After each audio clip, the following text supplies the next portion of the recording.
Physical pain and emotional distress are often inseparable. When life becomes overwhelming, the body and the soul weather the storm as one. Your nervous system frequently holds on to the memory of pain. Before your conscious mind can even process a situation, your body may react with sudden shaking, weakness, or a wave of fear that feels impossible to name. When the body feels this unsafe, the natural instinct is to withdraw. We tend to self-protect, numbing the ache and trying to manage our reactions in total isolation. But in the lines of Psalm 6, David models a different way to handle an overwhelmed, embodied soul.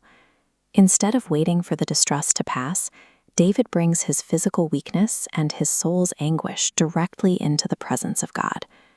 True healing begins when we interpret our physical and emotional suffering before God, rather than trying to cure it apart from Him. To navigate these moments, we can use the tears framework, a practical path when the body's memory of pain surfaces. The first step is to turn.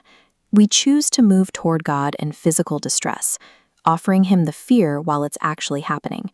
We often feel we must compose ourselves before we can pray, but David's example suggests that God is the primary destination for our weakness, not the reward for our recovery. The second step is to express the complaint.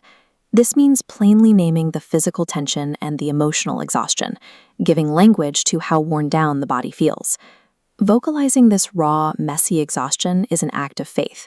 It honors the truth of your experience without minimizing the severity of the pain. By including these visceral cries of moaning and flooded beds in the Bible, God provides a sacred space for the body's loudest reactions, ensuring no one has to endure the physical memory in isolation. The third step is to ask boldly. This shifts the focus from managing the pain yourself to a total dependence on God for relief and intervention. This request is rooted in God's hesed, His steadfast covenant love. You aren't asking for help because you've performed well, but because of who God is. Next, we resolve to trust. This is the moment you hand the painful memory back to God, acknowledging that He is the rightful keeper and redeemer of your history. While the physical tension might remain in your muscles, your mind can now anchor itself in the reality that you are heard and sustained. Finally, you speak truth.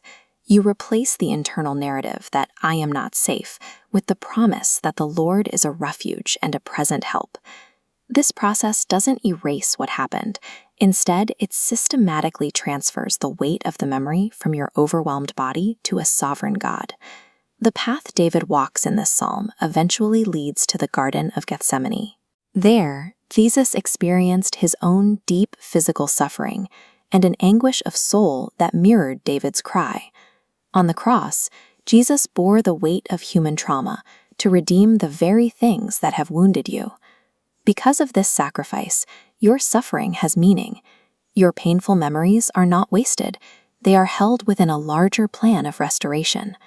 The cross is the ultimate proof that God can take what was evil and transform it into the greatest possible good.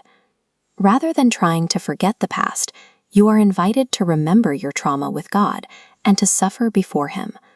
This is the slow, faithful work of entrusting your body and your heart to Him, one day at a time. Resting in this redemptive hope allows what once brought only pain to be reshaped by God for your good and His glory.